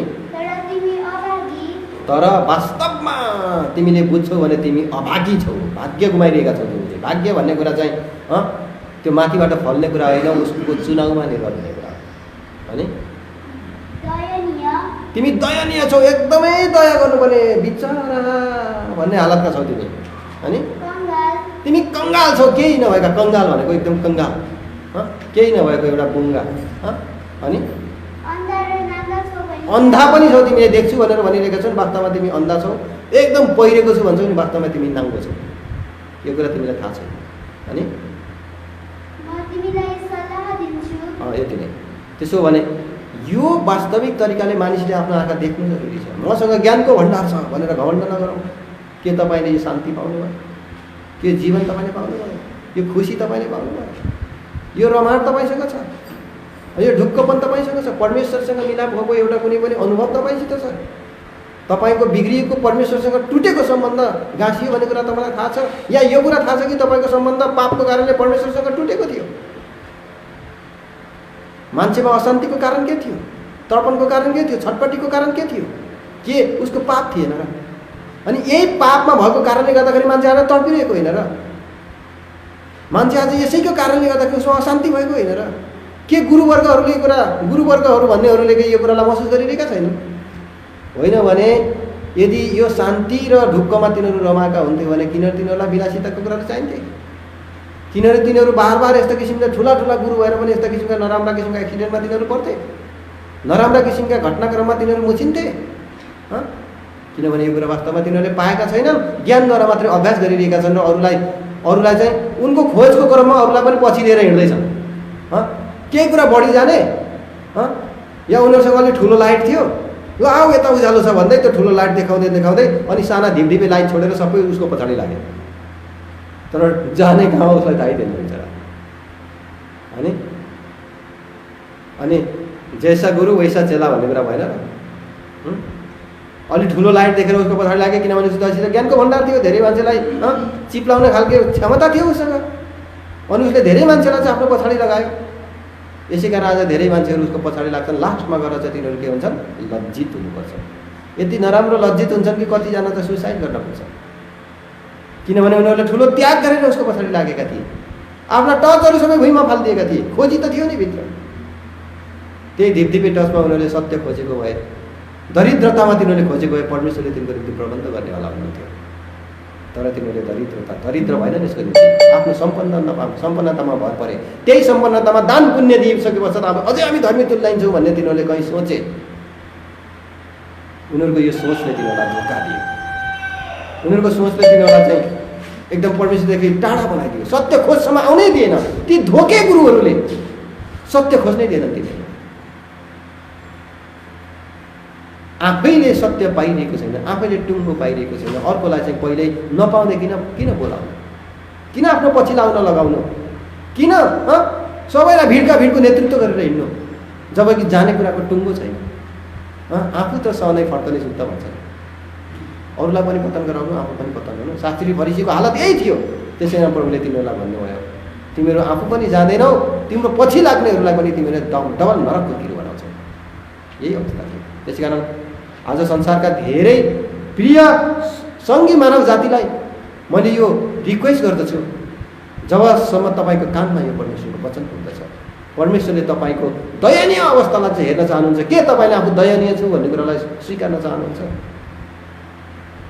छुटकाराको निम्ति तपाईँको अन्तर्हृदयले पुकार गर्दछ त परमेश्वरको यो प्रबन्ध भएको छ। यीशु मसीहमा यो कुरा पुरा भएको छ। उहाँ चाहिँ सारा सृष्टिका मालिक परमेश्वरले तपाईँ हाम्रो निम्ति छुटकाराको प्रबन्ध गरिदिनु भएको छ, जसको भागीदारमा बन्न भयो। अब म परमेश्वरमा गर्व गर्छु। संसारमा कुनै व्यक्तिलाई म गुरु मान्दिनँ। मेरा एउटै गुरु उही हुनुहुन्छ। उहाँले मलाई चाहिँ सत्य बाटोको प्रबन्धमा ल्याउनुहुन्छ। मैले उहाँले गरेको प्रबन्धलाई मैले स्वीकार गरेँ, तब मैले जीवनको भागीदार बन्न पाएँ। आज जो कोही व्यक्ति भने जब आफूलाई गरिब ठानेर उहाँको चरणमा आउँछ। त्यहाँनिर अर्को कुरा म तपाईँलाई बताउँछु, त्यो कैदीहरूलाई मुक्तिको घोषणा गर्नको निम्ति अर्थात् उन्मुक्तको घोषणा गर्नको निम्ति, छुटकाराको घोषणा गर्नको निम्ति परमेश्वर आउनु भएन। अरू सबै कुराहरू वर्णन गर्दा हामीलाई टाइम हुँदैन। कैदीहरूलाई छुटकाराको घोषणा गर्नको निम्ति आजीवन मान्छेहरू कैदमा थुनिएको अवस्थामा थियो, मृत्युको कैदमा थियो, चाहेर पनि ऊ बाँच्न सक्दैन थियो। यत्रो ठुलो वैज्ञानिक जान्नुहुन्छ, के अरे संसारमा नाम चलेको अहिलेको वैज्ञानिक जो चाहिँ स्टेफन हकिन्स, ऊ आफू बाँच्नको निम्ति के गरेन? उसको एउटा अधमरो स्थितिमा धेरै वर्ष बाँच्न त सफल भयो, तर के चाहिँ गरिएन उसको निम्ति? त्यो एउटा अर्ध आयुमा, एउटा अधवैंशी अवस्थामा उसले अन्तिममा त्यो कैदको त्यो अनन्तको जेलमा जानै पर्ने भयो। जति ठुला सिद्धान्तहरूको घोषणा गर्नपट्टि लागे तापनि कस्मिक ती सभ्यताको उसले चाहिँ त्यो परिकल्पना गरे पनि बिचरा आफ्नै आयुको दिनलाई उसले चाहिँ जान्न सकेन। आफ्नै आयुलाई केही बाँच्नको निम्ति उसले चाहिँ केही पनि गर्न सकेन। के मान्छे कैदी होइन? कैदीले चाहिँ चाहेको काम गर्न पाउँछ। जहाँ थुने त्यहीँ थुनेर बस्नु पर्दैन, जता हातगढी लगाएर जता तान्यो त्यतै जानु पर्दैन। उसको बल सामर्थ्य सबै बाँधिएको छ, उसले केही पनि गर्न सक्दैन। यताउति रिट्यो भने हतियारको साथमा उसलाई लिएर हिँडिन्छ। अनि मृत्युभरि एउटा प्रिजनर भएका मान्छे जातिलाई छुटकाराको घोषणा गर्नको निम्ति प्रभु येशू मसीह दुनियाँमा आउनु, कैदीहरूलाई छुटकाराको घोषणा गर्नको निम्ति आजीवन जुन चाहिँ मृत्युको कैदमा मान्छे जाति थिए, शैतानको कैदमा मान्छे जाति थिए, उसले जे भने त्यही मान्छेले गर्नुपर्ने हुन्थ्यो। छुटकाराको नाउँमा आज प्रजातन्त्रको नाउँमा मान्छेलाई शैतानले संसारमा कैदी बनाएको छ। हेर्नुहोस्, सबैभन्दा ठुला प्रजातान्त्रिक देशहरूलाई हेर्नुहोस्, त्यो देशका मान्छेहरू कतिको खुसी छन्। अमेरिकनहरू, इङ्ल्यान्डका मान्छेहरू, युरोपियनहरू एकदम खुसी छन् भनेर तपाईँ सोच्नुहुन्छ? जति तपाईँ खुसी हुनुहुन्छ तिनीहरू खुसी छैन। उनीहरू यति साह्रो बेखुसी छन्। यो गर्दा होला कि त्यो गर्दा होला कि भनेर तिनीहरूले नअप्नाएको कुरा के छ? ती विलासी मान्छेहरूको हेर्नुहोस् न, एउटैका कति गाडीहरू राखेका छन्। त्यो सायद ती प्रत्येक गाडीमा तिनीहरू चाहिँ महिनाको एकचोटि पनि चढ्न पाउँदैन, र पनि तिनीहरू आफ्ना निम्ति राखेका छन्। निजी प्लेनहरू राखेका छन्। यो सबै किन? निजी प्लेनहरूमा पनि तिनीहरूले यस्तो किसिमको आलिशान सुविधाहरू तिनीहरूले त्यहाँनिर रुमहरू बनाएका छन्। तर त्यो प्लेनलाई चाहिँ सम्भावित घटनाबाट जोगाउनको निम्ति तिनीहरूसँग केही पनि छैन। तिनीहरूसँग कुनै सुरक्षा छैन। यस्तो किसिमको एउटा अवस्था, मान्छे साँच्चै कैदी छ यो संसारमा। जे गर्न चाहन्छ त्यो गर्न सक्दैन, जे गर्न चाहँदैन त्यही कुरा गर्न पुगिएको हुन्छ। त्यस कारण यी कैदीहरू जसले यो कुरा जान्दछ कि म एउटा कैदी छु, मलाई चाहिँ यस्तो किसिमको अवस्थामा कैदी बनाइएको छ भन्ने कुरा उसले बुझ्दछ भने छुटकाराको घोषणा गर्न निम्ति प्रभु यीशु मसीह संसारमा आउनुभएको। भावना कैद छ मान्छेको, विचार कैद छ मान्छेको, उसका दृश्य उसको दृष्टि कैद गरिएको छ, उसको सुनाइ कैद गरिएको छ। सुन्न त सुन्छन्, बुझ्दैनन्, देख्न त देख्छन्, उनीहरूमा प्रस्टिँदैन। उनीहरूले सबै कुराहरू रियल छ जस्तै लाग्छ, तर सबै कुराहरू भ्रममा बाँचिरहेका हुन्छन्। असल कुराहरूको विश्वास गर्नको निम्ति तिनीहरूसँग एकदमै आँखा अन्धा पारिएको छ भित्रबाट। उनीहरूलाई चाहिँ एकदमै जबरजस्ती कैदी बनाइएको छ।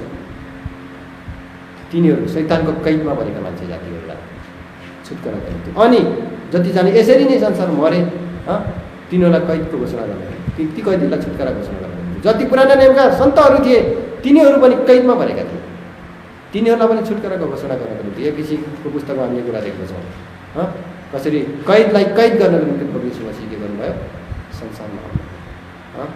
यसै कारण अब हामीले यहाँनिर परमेश्वरको वचनबाट हामी बुझ्दछौँ कि कसरी परमेश्वरले यो छुटकारा दिनको निम्ति उहाँ आउनुपर्ने थियो अनि मानिस जातिमा त्यो धार्मिकता स्थापना गर्नको निम्ति आउनुपर्ने थियो। यस उद्देश्यले प्रभु यीशु मसीह संसारमा आउनुभयो। जस कसैले यस कुरालाई विश्वास गर्दछ, अब यो कुरा यहुदीहरूको लागि अनि संसारका टाढा टाढाका सबै मान्छे जातिका निम्ति यो छुटकाराको साझा प्रबन्ध गरिएको थियो। संसारका अन्त्यसम्म त्यो उद्धारको घोषणा गर्नको निम्ति प्रभु यीशु मसीह संसारमा आउनुभएको थियो। तर यो कुराको सुरुवात चाहिँ यहुदी र इजरायलीबाट हुन्थ्यो, हुनुपर्थ्यो। अनि त्यसै कारण यहाँनिर भनेको छ to preach the acceptable year of the Lord, परमप्रभुको त्यो स्वीकार्य वर्ष चाहिँ के गर्नको निम्ति, प्रचार गर्नको निम्ति। अब हेर, आदिदेखि तिमीहरूको निम्ति जुन आशा छिपेर बसेको आशा थियो त्यस कुराको अब राइट टाइम हो। ती प्याराडाइजमा पर्खेर बसेका पुराना नियमका सन्तहरूको विषयमा पनि हेर, अब तिमीहरूको निम्ति छुटकाराको समय आयो, राइट टाइम आयो। आज जो कोही आज संसारमा हुनुहुन्छ, आज तपाईँले यो वचन सुन्नुहुन्छ भने अब आफ्नो मनलाई कन्ट्रोल नपार्नुहोस्, किनभने तपाईँको के आएको छ, छुटकाराको समय आएको छ, त्यो एउटा एक्सेप्टेबल टाइम आएको छ। यो कुरालाई तपाईँ हामीले के गर्ने छैनौँ, आनाकानी गरेर बस्यौँ भने त्यो हाम्रो आँखाबाट के गरेर जानेछ भने छिपेर जानेछ। अनि यो कुरालाई फेरि हामी कहिले पनि पाउने छैनौँ। त्यसो भने मानिस जातिको निम्ति जुन छुटकाराको विषयमा गरिएको भविष्यवाणी थियो त्यो कुरा चाहिँ के भयो, पुरा भयो। कसमा पुरा भयो, प्रभु यीशु मसीहमा पुरा भयो। यसको विषयमा पहिल्यैदेखि बताइएको कुरा हो, तर यो प्रभु यीशु मसीहको आगमनसँगै यी कुराहरू के भएका छन्, पुरा भएका छन्। त्यसै कारण अब हामीले पुरा ठोकेर भन्न सक्छौँ कि प्रभु यीशु मसीहमा त्यो उद्धारको प्रबन्ध भएको छ। यहाँनिर मैले त्यो कुरा सुनेको छु, ग्रहण गरेको छु स्वीकार्य समयमा भनेर भनिएको थियो। आउनुहोस् त एसियाको पुस्तकमा 49 अध्याय त्यसको 8 पद यो कुरालाई बताएर म अन्त्य गर्छु। तल्लो खण्ड मलाई बताउने टाइम रहेन। यसो भन्नुहुन्छ, कृपा दृष्टिको समयमा जब मैले अनुग्रहको समय यो संसारलाई दिएको छु त्यस समयमा मैले तिमीलाई सुनेको छु। यो अनुग्रहको समयभित्रै आज तपाईँहरूलाई पश्चातापी भएर परमेश्वरको चरणमा आउने समय छ प्रिय मित्र। अगाडि उद्धारको दिनमा मैले तिमीलाई सहायता गरेको छु। यसको मतलब यो संसारलाई परमेश्वरले एउटा अनुग्रहको कृपा दृष्टिको समय दिनुहुनेछ भन्ने कुराको सङ्केत हो। अनुग्रहको समयको विषयमा पर्दाभित्र कहाँ लेखिएको थियो बाइबलमा भनेर कसैले भन्नुहुन्छ भने यहाँ लेखिएको थियो, तर त्यो पर्दाभित्र थियो। कृपा दृष्टिको समयमा मैले तिम्रो कुरा सुनेको छु। आज यो अनुग्रहको समय छँदै यो अनुग्रहको समय र्याप्चरसँगै क्लोज हुन्छ। त्यसपछि यो संसारमाथि चाहिँ भयङ्कर ठुलो सङ्कटको सुरुवात हुन्छ। त्यस कारण आज थोरै समय बाँकी छ कि संसारका मान्छेलाई फेरि एकचोटि चाहिँ यो सुसमाचारले घचघचाइँदैछ। हो, हामीले प्रत्यक्ष भेटेर भिडमा गएर प्रचार गऱ्यौँ, हाम्रा अग्रजहरूले प्रचार गरे, धेरै योद्धाहरूले प्रचार गरे, प्राणको आहुति पनि दिए। अब यो सारा संसारमा पुग्नको निम्ति आज यो अनलाइनको मार्फतबाट परमेश्वरको वचन प्रचार हुँदैछ। सारा संसारका कुना काप्चामा प्रचार हुनेछ भनेर जुन पनि कुरा मत्तीको पुस्तक 24 अध्यायको 14 पदमा लेखेको थियो, कसरी प्रचार हुनेछ। अब कुना कुनामा मान्छे चारैतिर जानको निम्ति अब गाह्रो भएन। आज यो कुरालाई पनि परमेश्वरको वचनले देखाइरहेको थियो कि हामी यसरी यो अनलाइनको मार्फतबाट संसारका कुना काप्चामा यसरी पुगेर परमेश्वरको वचन प्रचार गरौँला भनेर हामीले सायद सोचेका थिएनौँ। आज धेरैजना कहाँ एक ठाउँमा बसेर धेरैजनाका परमेश्वरको वचन पुर्याउला भनेर हामीले सोचेका थिएनौँ। अब हामीमा एउटा कुराको विकास गर्नुपर्छ कि धेरै मानिसहरूले सुसमाचार सुन्नु भनेर तपाईँ हामी सबै सक्रिय हुनुपर्छ। हाम्रो उद्देश्य चाहिँ क्रिस्चियनको सङ्ख्या बढाउनु होइन। हाम्रो उद्देश्य चाहिँ पापमा मरेको मान्छे समय सकिनुभन्दा अगाडि एउटा मौका पाओस् भन्नु हो। उनीहरूप्रति दया लागेर उनीहरूप्रति टिठाएर आज हामीले प्रचार गरिरहेका छौँ। हाम्रो सङ्ख्या बढाउनु कुनै खाँचो छैन। आज थोरैजना जम्मा भयो भने भइरहेको छ त हामीलाई, परिवार मात्रै जम्मा हुँदा पनि भइरहेको छ त हामीलाई। के भिडै चाहिँदो रहेछ र? भिडको निम्ति हामीले यो परिश्रम गरिरहेका छैनौँ। परमेश्वरको वचन विश्वासिकताको साथमा प्रचार गर्नको निम्ति भिड चाहिने रहन्छ नि त। तर वास्तविक कुरा हामीलाई पनि यो कुरा बुझाउनु पर्ने थियो। अब हामी भिडको पछाडि छैनौँ। अब हामी ती पापमा मरिरहेका मान्छेहरूले जीवन पाउनुपर्छ भन्ने कुराको पछाडि छौँ। त्यसै कारण हाम्रा जति आफन्तहरू छन्, हाम्रा मित्रहरू छन्, हाम्रा साथीहरू छन्, हाम्रा पहिचानका मान्छेहरू छन्, हाम्रा चिनाजनाहरू छन्, हाम्रा छिमेकीहरू छन्, उनीहरूले सत्य चिन्नु, सत्य जान्नु, सत्यको पहिचानमा हुने भन्ने एउटा उद्देश्य हो। त्यसै कारण कृपा दृष्टिको समयमा मैले तिम्रो कुरा सुनेको छु। हेर उद्धारको दिनमा मैले तिम्रो सहायता गरेको छु। त्यसै कारण यो सारा संसारलाई प्रभुले क्षमा दिएर धेरै विरोध प्रभु यीशु मसीहको विरुद्धमा धेरै विरोध हुँदा हुने नीति विरोधीहरूलाई प्रभुले चाहिँ अझै पनि एक्सन नलिएर उनीहरूलाई एउटा मौका दिइरहनु भएको छ। हे प्रिय विरोधी मित्रहरू, जतिले आज विरोध गर्नको निम्ति कसिरहनु भएको छ, तपाईँको विरुद्धमा हामीले एक्सन लिँदैनौँ। प्रेमले हामीले तपाईँलाई अझै पनि परमेश्वरको मौकाको प्रबन्ध बताइरहन्छ। परमेश्वरले तपाईँलाई दिएको मौकाको प्रबन्ध बताइरहेका छौँ।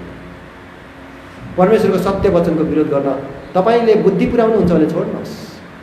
तपाईँले विरोधै गर्नुभयो भने हामीलाई घाटा त पर्दैन। तर तपाईँले बुद्धि पुर्याउनुहुन्छ भने यो पवित्र शास्त्रको विरोध गर्न छोड्नुहोस्। यसमा कुनै पनि कुरा चाहिँ अशोभनीय छैन। तपाईँले बिचका खण्ड निकालेर बाइबलमा यस्तो लेखेको छ भनेर चाहिँ जनमानसमा गलत कुरा फैलाउन सक्नुहुन्छ।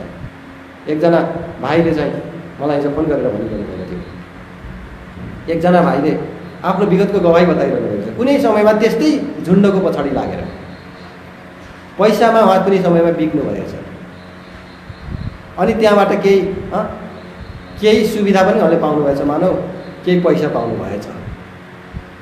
अनि उहाँले म नबुझेको समयमा यस्तो थिएँ, तर वास्तविकता बुझेँ, अनि मैले त्यसलाई छोडेर आएँ भन्ने गवाही दिएको कुरालाई अगाडिको नि काटेर पछाडिको नि काटेर बिचको कोटेसनलाई निकालेर मैले यसरी चाहिँ पैसा पाउँथेँ भन्ने कुरालाई मात्रै निकालेर देख्नुभयो कसरी क्रिस्चियनहरूले पैसा पाउँछन् भन्दै अर्को भिडियो बनाएछन् साथीले।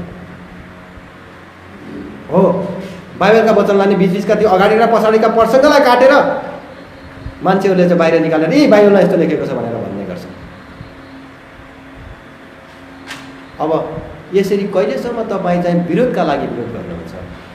तपाईँको कृपा दृष्टिको समय टल्नु अगाडि परमेश्वरले दिएको मौकालाई कहिलेसम्म तपाईँले खेर फाल्नुहुन्छ? मानिसहरूले विरोध गरेको कारण हामी अत्तालिएका छैनौँ। कहाँबाट उत्तर दिनु भन्ने किसिमको सङ्कट छैन हामीलाई, हामीसँग प्रशस्तै उत्तर छ। तर के गर्नु? त्यहीँ गएर चाहिँ भिडेर समस्याको समाधान त हुँदैन। सबै कुराहरूको हामीसँग उत्तर छ। हामी कुनै पनि कुरामा कन्फ्युजमा छैनौँ। परमेश्वरलाई हामी धन्यवाद दिन्छौँ। परमेश्वरको वचनको सत्यताप्रति हामी गर्व गर्छौँ। परमेश्वरलाई हामी धन्यवाद दिन्छौँ। यो यस्तो वचन आज हामीलाई दिनुभएको कारण यो गर्व गर्ने पुस्तक छ। यो अद्वितीय पुस्तक। त्यहाँनिर अर्को कुनै पनि यस्तो शास्त्र छैन। आज परमेश्वरको वचनले तपाईँलाई स्पष्ट रूपले यो वचनमा देखाइएको छ। पढ्नुहोस्, गम्भीरतामा पढ्नुहोस्। एउटा कुनै वचन खण्ड गुगलमा सर्च गरेर चाहिँ बिचका विरोधाभासमा लेखिएका खण्डहरू पढेर चाहिँ विरोध नगर्नुहोस्। तिनीहरू चाहिँ कुनै उद्देश्यले बिचमा काटेर निकालेका खण्डहरू या गलत अर्थ लगाएर निकालेका खण्डहरू। अनि अब हामीले यस्तामा लेख्दछौँ। नेपालीमा यस्तो किसिमले ट्रान्सलेट गरेको छ भने तपाईँलाई समस्या पर्दैन। इङ्ग्लिसमा छँदैछ भने इङ्ग्लिसै पढ्नुहोस्। होइन, इङ्ग्लिसमा नै सिद्ध बुझ्दैन भने हिब्रू बाइबल पनि पाउनुहुन्छ, ग्रिक बाइबल पनि पाउनुहुन्छ। पढ्नुहोस् तिनै भाषामा, आपत्ति छैन।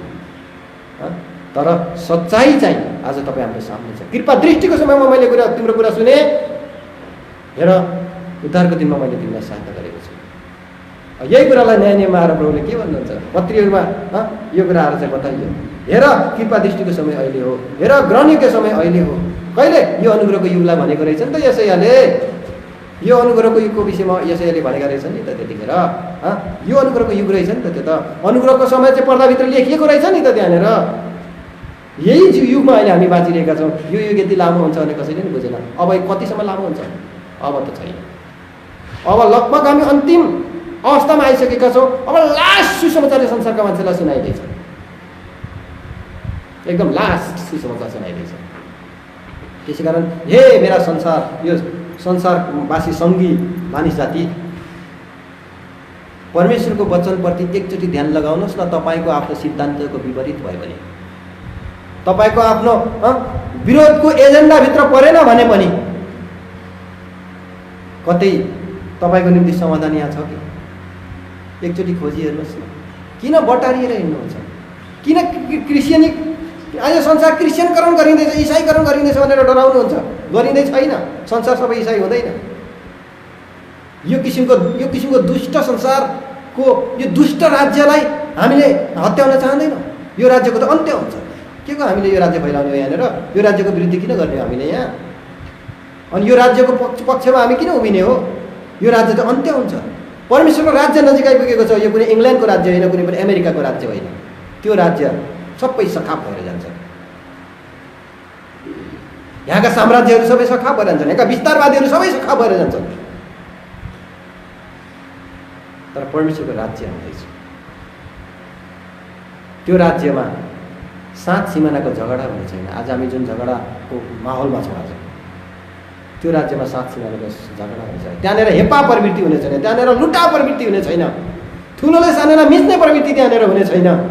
त्यहाँनिर अर्काको थोरै जमिनको लोभ गरिने छैन। जसै कि आज आफूसँग प्रशस्त भएका मान्छेले थोरै अर्काको नि लोभ गरिबसेका छन् संसारमा। छोडिदिए पनि त केही हुँदैन नि त। यो के को कारणले गर्दा? पापको कारणले गर्दाखेरि। तर यस्तो सुमधुर राज्य आइरहेको छ, त्यो राज्य यो संसारका कुनै पनि माइकललालले कहिले पनि स्थापित गर्न सक्ने छैन। त्यो राज्य एकमात्र अद्वितीय परमेश्वरका पुत्र प्रभु यीशु मसीहले मात्रै स्थापित गर्नुहुनेछ। लडाइँद्वारा होइन, धार्मिकतामा यो राज्य आइहाल्छ। उहाँ आफै राजा हुनुहुन्छ। हामी त्यो राजाका प्रजा हौँ, त्यो राज्यका सपोर्टर हौँ। हामी यो सांसारिक राज्यलाई त यो संसारमा अधीनता मान्छौँ, मानिलिन्छौँ, तर त्यो राज्य के भयो? यो सारा संसारका राज्यहरू एकदिन हस्तान्तरित हुन्छन्, अन्त्य गरिन्छ, सबै कुरा सिल गरिन्छ। त्यो समय आउँदैछ। त्यसै कारणले अब आफ्नो एजेन्डाको विपरीत भए पनि आज यो अनुग्रहको समयमा परमेश्वरले दिनुभएको समयलाई तुच्छ नठानिकन आउनुहोस्, आफ्नो मनलाई कठोर नपार्नुहोस्, विश्वास गर्नुहोस् प्रभु यीशु मसीहलाई। पढ्नुहोस् त 2 कोरिन्थी 6:2। यो अनुग्रहको समय बन्द हुनुभन्दा अगाडि परमेश्वरले दिनुभएको एउटा लास्ट चान्स संसारका मान्छेलाई। उहाँ भन्नुहुन्छ कृपा दृष्टिको समयमा मैले तिम्रो सुनेको छु, मुक्तिको दिनमा मैले तिमीलाई सहायता गरेको छु। हे प्रिय मित्र, दाजुभाइ तथा दिदीबहिनी, परमेश्वरको वचनलाई सुन्नुहोस्। उहाँले तपाईँलाई जुन प्रेमको साथमा एउटा मौका दिनुभएको छ, प्रेमको साथमा उहाँले तपाईँलाई बोलाइरहनु भएको छ। उहाँको यति सुमधुर बोलाहटलाई तपाईँले तुच्छ ठान्नुभयो भने भोलि तपाईँले चाहेको समय पाउनुहुने छैन। तपाईँको निम्ति तपाईँ अनन्तको पछुतोमा प्रवेश गर्नुहुनेछ। कहिल्यै पनि त्यो पछुतोबाट फर्कन पाउनुहुने छैन। आज पछुताउन, यही संसारमा पछुताउने मान्छे अनन्तको पछुतोबाट बाँच्छ। तर आज यहाँ पछुताउन नचाहने मान्छे, आफूलाई केही कुछ देख्ने मान्छे, गलत कुरामा गर्व गरिबस्ने मान्छे, त्यो अनन्तको पछुतोबाट चाहिँ के हुन्छ? अनन्तको पछुतोमा पर्छ। त्यो अनन्तको सान्त्वनाबाट ऊ चाहिँ बाहेकिन्छ। त्यसै कारण मैले तिम्रो सुने, हेर उद्धारको दिन अहिले हो, हेर ग्रहणको समय अहिले हो, अगाडि हेर कृपा दृष्टिको समय अहिले हो, अनुग्रहको समय अहिले हो। यो सकिन लागेको छ, अहिले छ। अब सकिनुभन्दा अगाडि यो संसारका सारा मान्छेलाई फेरि एउटा चाहिँ सम्बोधन गरिँदैछ, प्रेममा सम्बोधन गरिँदैछ। क्रोध खनिनुभन्दा अगाडि हे विरोधीहरू, विरोध गर्नेहरू, सत्यलाई नबुझ्नेहरू, बुझ्न नचाहनेहरू, एकचोटि नम्र भई हेर, तिम्रो निम्ति अझै पनि बाँच्ने खबर दिँदैछ। लास्ट अल्टिमेटम दिँदैछ यो संसारलाई। This is last ultimatum for this world. यो आफ्नो विकेटनेसदेखि, आफ्नो दुष्टतादेखि, आफ्नो पापदेखि, आफ्नो चाहिँ अट्टरी अवस्थाबाट फर्केर आउनको निम्ति परमेश्वरले एउटा सौभाग्य यो संसारलाई दिइरहेको छ। यो लास्ट एनाउन्स गरिँदैछ संसारमा, यो सुसमाचार एनाउन्स, लास्ट एउटा घोषणा गरिँदैछ संसारमा। त्यसै कारण आफ्नो मनलाई कठोर नपार, आऊ फर्क, अहिले नै हो त्यो समय। त्यो दिनमा इजरायलीहरूले आफ्नो मनलाई कठोर पारेको जस्तै आफ्नो मनलाई कठोर नपार। विश्वासीका छोराछोरीहरू आज तपाईँले परमेश्वरको वचनलाई चाहिँ इन्कार गरिबस्नु भएको छ। तपाईँले ग्रहण गर्नुपर्छ भन्ने कुराको पक्षमा तपाईँ हुनुहुन्न। तपाईँले गुमाउँदै हुनुहुन्छ, तपाईँ अनन्तको पछुतोमा पर्दै हुनुहुन्छ। विश्वासीको छोराछोरी तपाईँ हुनुहुन्छ भने पनि आज समय खेर नफाल्दै प्रभु यीशु मसीहलाई विश्वास गर्न तयार हुनुहोस्, पश्चाताप गर्न तयार हुनुहोस्। ओ प्रभु, I am a great sinner, यो भन्न तयार हुनुहोस्। Please accept, because you are a great sinner. प्रभु यीशु मसीह तपाईँको निम्ति मर्नुभएको थियो। Jesus has died, Jesus had died for you. Please accept, you are a sinner. यदि यो पापमा तपाईँ मर्नुभयो भने त्यहाँदेखि बाँच्नको निम्ति तपाईँको निम्ति कुनै प्रबन्ध हुने छैन। यो पछुतोबाट बाँच्नु हुन्छ। तपाईँको आमा बाउको कारणले गर्दा तपाईँले छुटकारा पाउनु हुने छैन।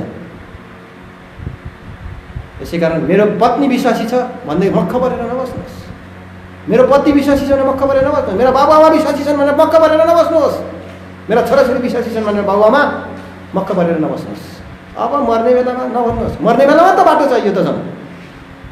बाँचिन्जेल त तपाईँले खोज्नु भनेको कुरा, मर्ने बेलामा हो पनि अन्तिम समयमा पनि कमसेकम खोजेर मर्नुहोस्, विनाशमा नजानुहोस्। परमेश्वरले तपाईँलाई छुटकाराको एउटा मौका दिइरहनु भएको छ, छुटकाराको निम्ति आह्वान गरिरहनु भएको छ, छुटकाराको निम्ति उहाँले तपाईँलाई बोलाइरहनु भएको छ। आऊ र बाँच भनेर प्रभुले बोलाइरहनु भएको छ। त्यसमा आफ्नो मनलाई कठोर नपार। हिब्रूको पत्री 3 अध्याय 7 पदमा लेखेको हो। यसकारण जसरी पवित्र आत्मा भन्नुहुन्छ, आज तिमीले उहाँको आवाज सुन्यौ भने, उदयस्थलमा परीक्षाको दिनमा रिस उठाइएको बेलामा गरे झै आफ्ना हृदयहरू कठोर नपार। आफ्ना हृदयहरूलाई कठोर नपार। ए द होली गोस्ट सेड, पवित्र आत्माले कुर्लिएर आज तपाईँहरूलाई कुरा भनिरहनु भएको छ। Today if you will hear his voice, आज तिमीले उहाँको आवाज सुन्यौ भने, harden not your hearts as in the provocation in the day of temptation in the wilderness। त्यो उजाड स्थानमा ती यहुदीहरूले गरेको भएको जस्तै बागी तिमीहरू आज नहो। आज तिमीले उहाँको आवाज सुन्यौ भने, harden not your heart, तिम्रो हृदयलाई कठोर नपार। परमेश्वरले आज तपाईँलाई बडो प्रेमको साथमा बडो चेतावनीपूर्वक आवाजले बोलाइरहनु भएको छ। जहाँ कहीँ तपाईँ हुनुहुन्छ, उसो युवा तपाईँ जो कोही हुनुहुन्छ, वेरी युवा तपाईँ जहाँ कहीँ हुनुहुन्छ, जुन देशमा हुनुहुन्छ, तपाईँ जुन जातिको हुनुहुन्छ, जुन भाषालम्बी तपाईँ हुनुहुन्छ, परमेश्वरले तपाईँलाई यो महान उद्धार मुक्तिको निम्ति लास्ट एनाउन्स गरिरहनु भएको छ। यो संसारको लागि आउनुहोस्, प्रभु यीशु मसीहलाई विश्वास गर्नुहोस्। यदि उहाँ नै परमेश्वरको प्रबन्ध हुनुहुन्छ भने तिमीले विश्वास गर्यौ भने तिमी नाश हुने छैनौ। परमेश्वर वचनले बोलाइरहेको छ। प्रिय मित्र या मेरा दाजुभाइ तथा दिदीबहिनीहरू, are you serious in the matter, in your condition? के तपाईँले आफ्नो अवस्थालाई देख्नुभयो? के तपाईँले आफ्नो पापलाई देखिरहनु भएको छ? के यो कुरालाई तपाईँले स्वीकार्नुहुन्छ कि तपाईँ पापी हुनुहुन्छ? Do you accept you are a sinner? Because the word of God said you are a sinner. प्रभु यीशु मसीहले भन्नुभयो, I am the way and the life and the truth.